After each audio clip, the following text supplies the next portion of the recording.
Hola, ¿cómo están? Bienvenidos sean todos a nuestra primera entrada literaria del CIPAS Carpe Diem. Hoy hablaremos de un libro que para mí es fantástico. Mi nombre es Snyder Tobar, estudiante del programa de licenciatura en Literatura y Lengua Castellana en la Universidad del Tolima.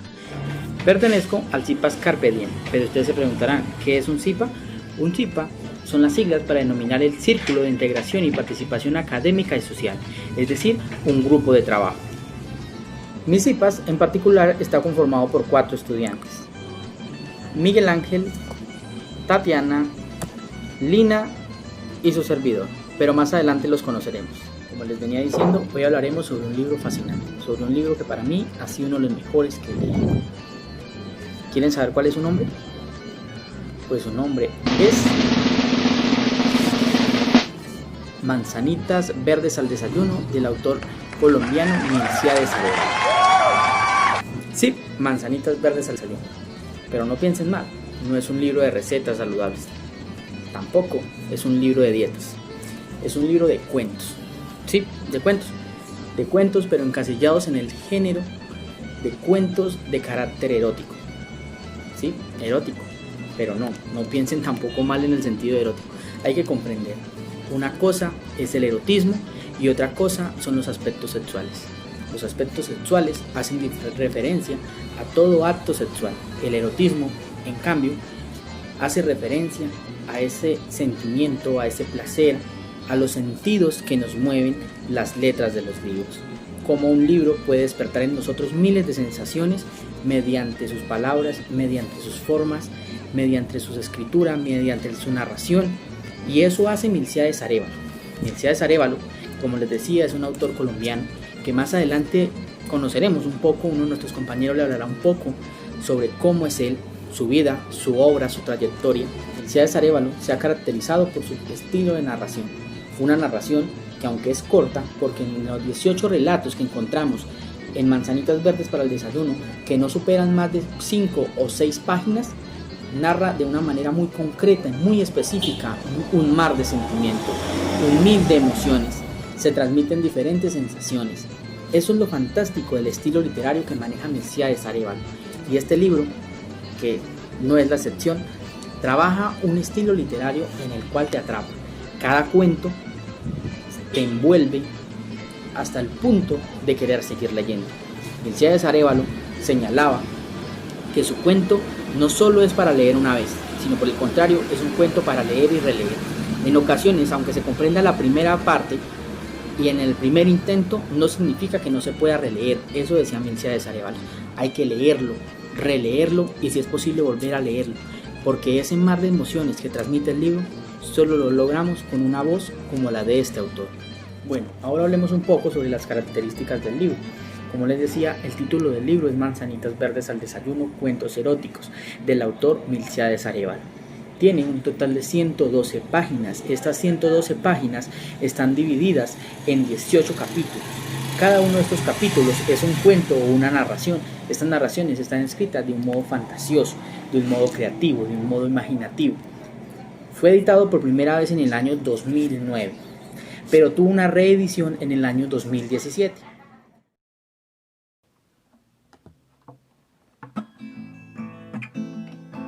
Hola, mi nombre es Miguel Ángel.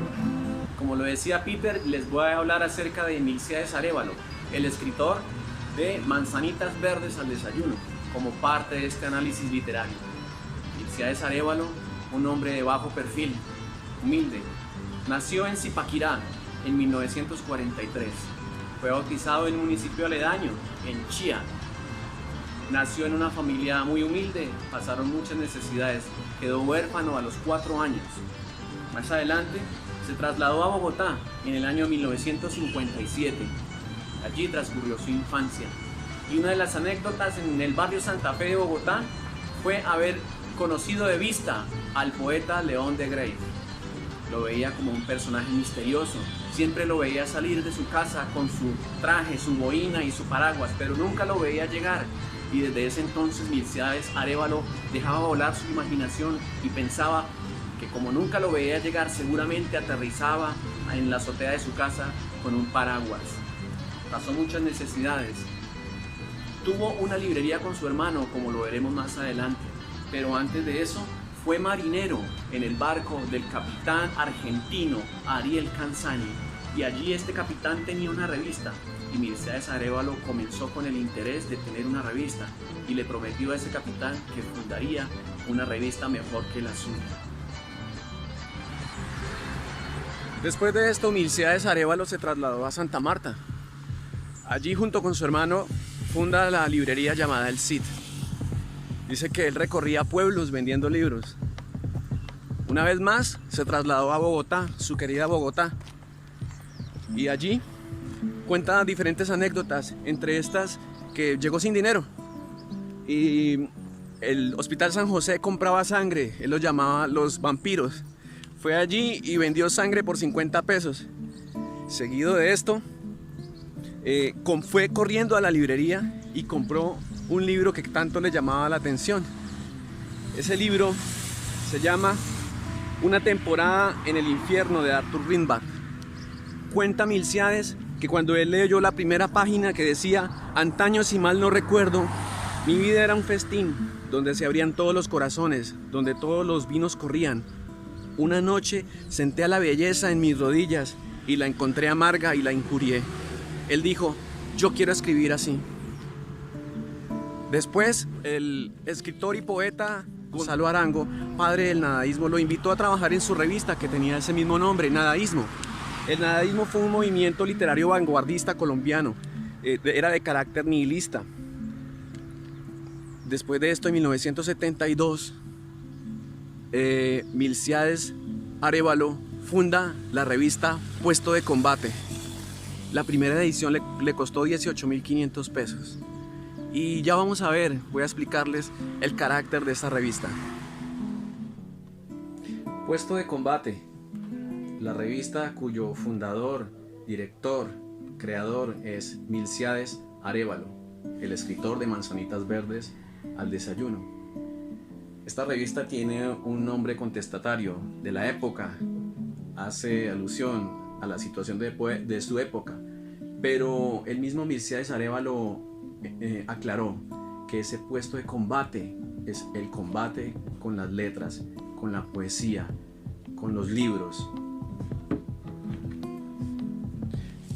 Al igual que Milcíades Arévalo, la revista incluía a personas marginadas, a escritores de provincia, desconocidos, aquellos ignorados.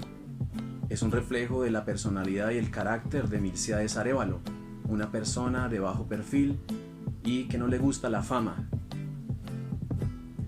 Sus historias, las historias que escribe Milcíades Arévalo, y específicamente en Manzanitas Verdes al Desayuno, están cargadas de realidad y fantasía. Milcíades Arévalo ha dedicado su vida a establecer puentes entre los autores de su país y el continente latinoamericano. Entre sus cuentos tenemos El oficio de la adoración, tenemos también Inventario de invierno y Cenizas en la ducha. Tenemos diferentes novelas que ha escrito Milcíades Arévalo, cuentos y relatos. Pero miremos qué dice la revista Puesto de Combate acerca del libro Manzanitas Verdes al Desayuno.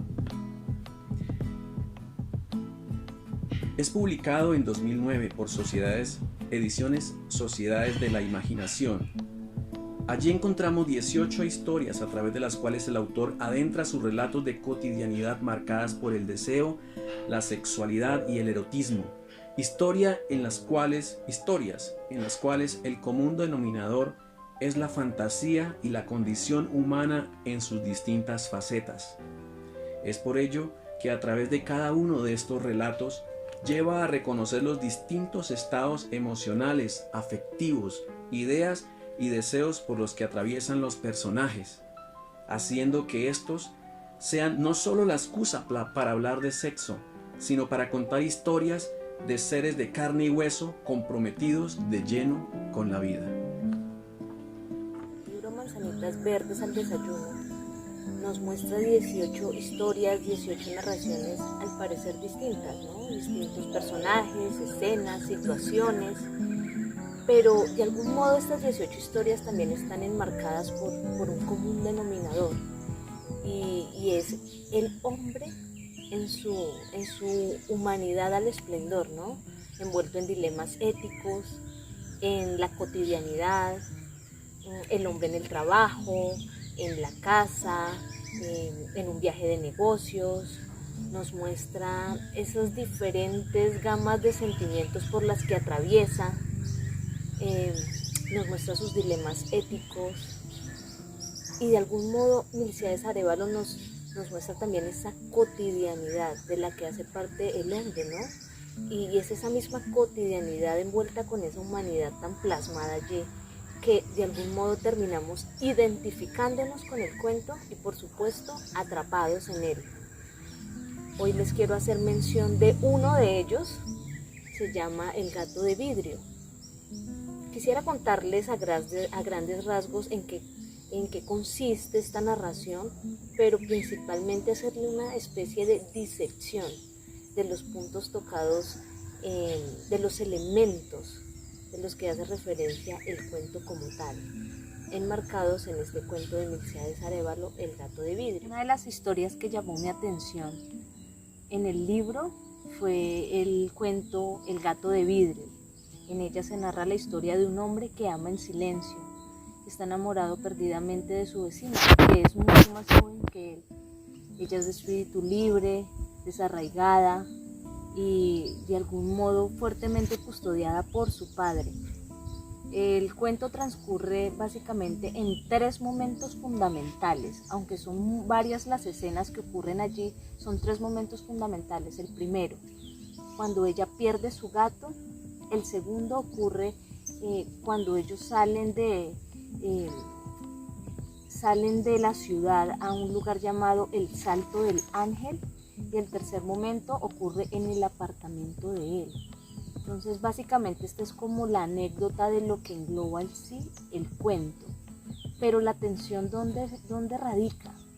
Es cuando el autor Milcíades Arévalo decide que el protagonista sea quien cuente la historia, y él la cuenta en primera persona, y es a través de su perspectiva, de su mirada, de sus sentimientos, de su pensamiento, de ese amor enardecido por aquella mujer, es de donde empezamos a conocer la historia y se empieza a tramar, de algún modo se empieza a surgir esa tensión. Ahí es donde está la focalización, en él, en el protagonista.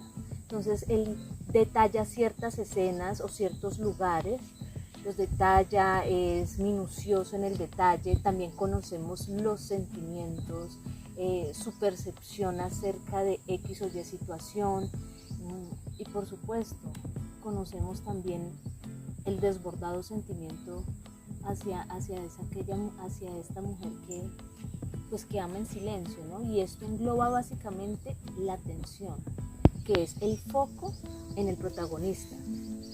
Pero bueno, también en el transcurso de la historia encontramos esa emocionalidad y esos puntos de tensión que claramente nos muestra el narrador.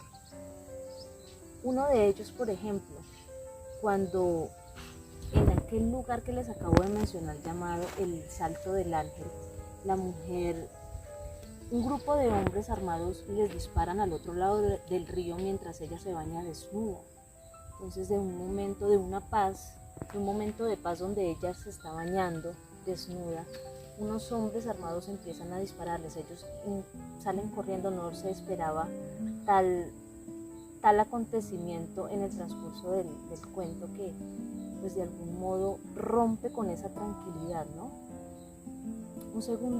Otro segundo punto de intensidad es ellos camino a ese pueblo más cercano.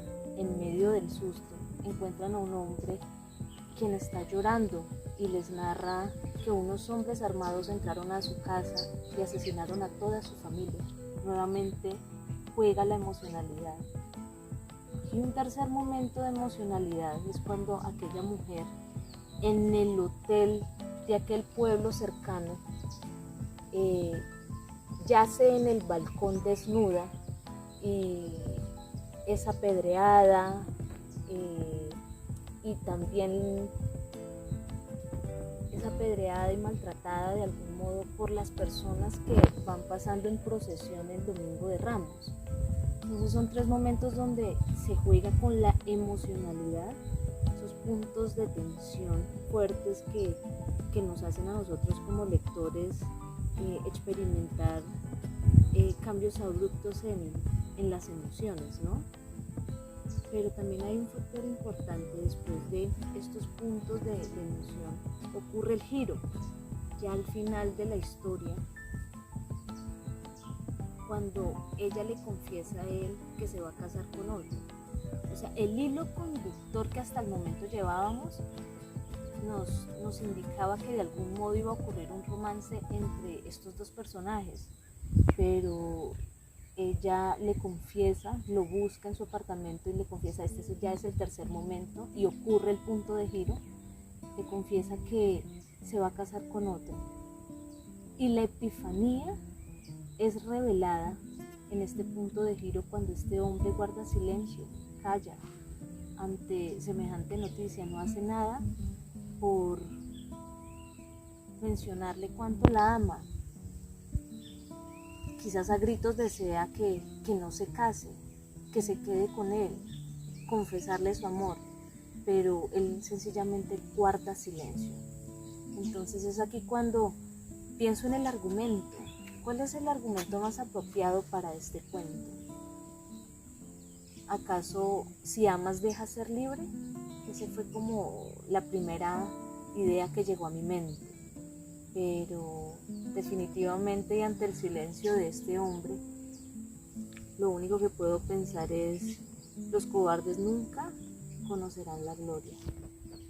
Entonces quise hacerles un recuento de estos elementos importantes del cuento, plasmados en un cuento maravilloso llamado El gato de vidrio por este autor. Bueno, sin duda alguna, la historia que en ese momento me encantó, me cautivó de este libro se llama Fuego de Luna.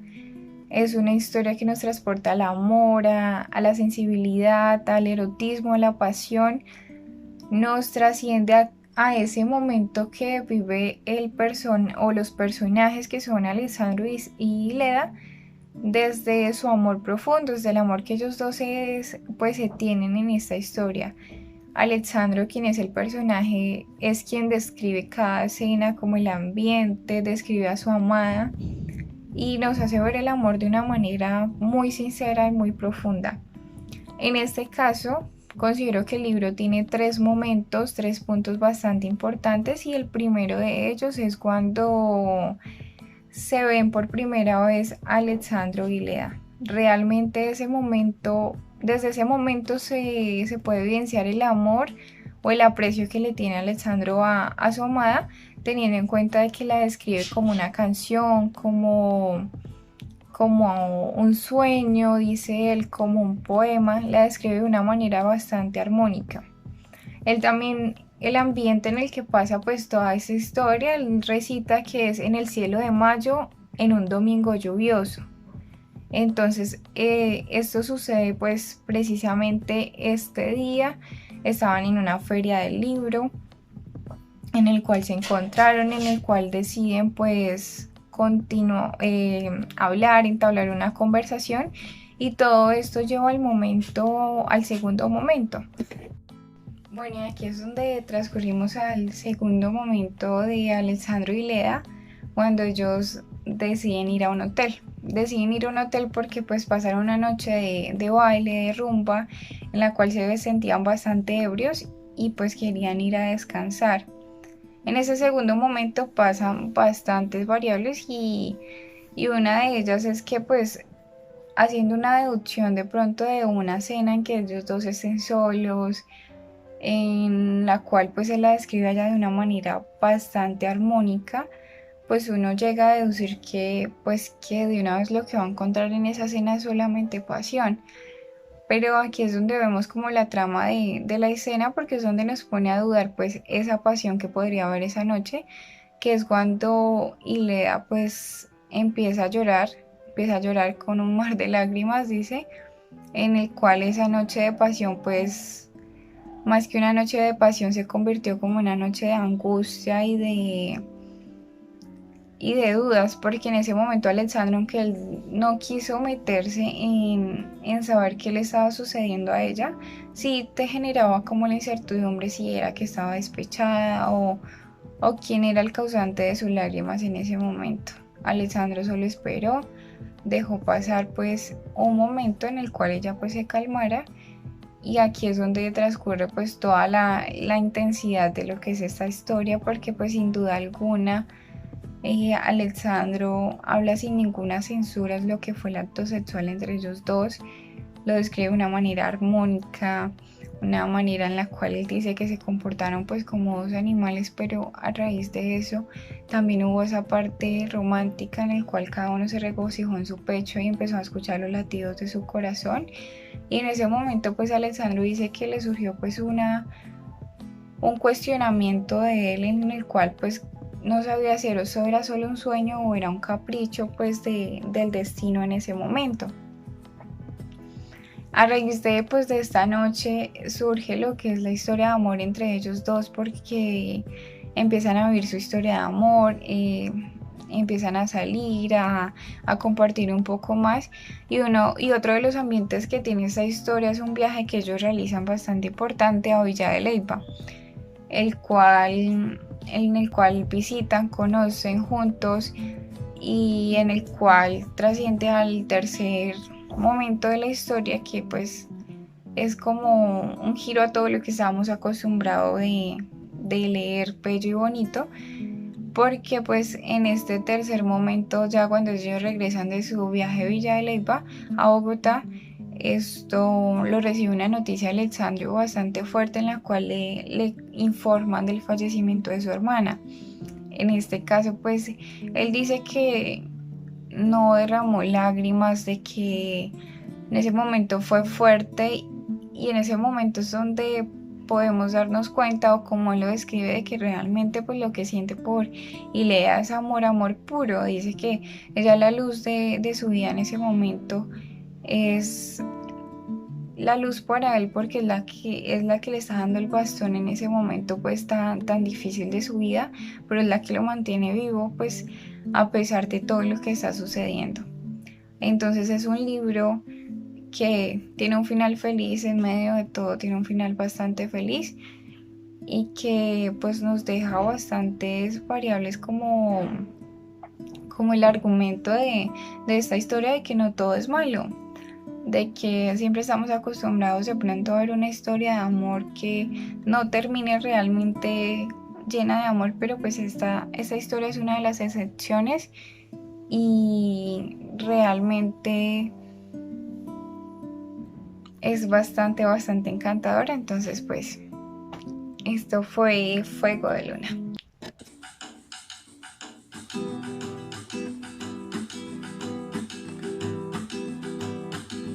Desenlazando, a mí los descubrió, su fuerza el amor, para su voz levantar 1000 poemas más, 1000 escritos más, y su imaginación en el combate plasmar 1000 seares, 1000 versos en su haber, 1000 seares, 1000 versos en su haber.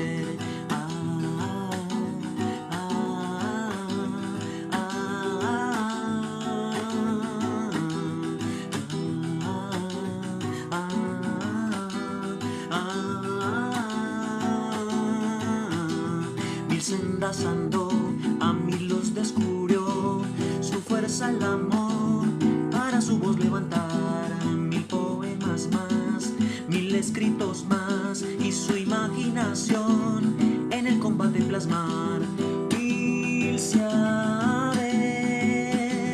1000 versos en su haber, 1000 seares, versos soy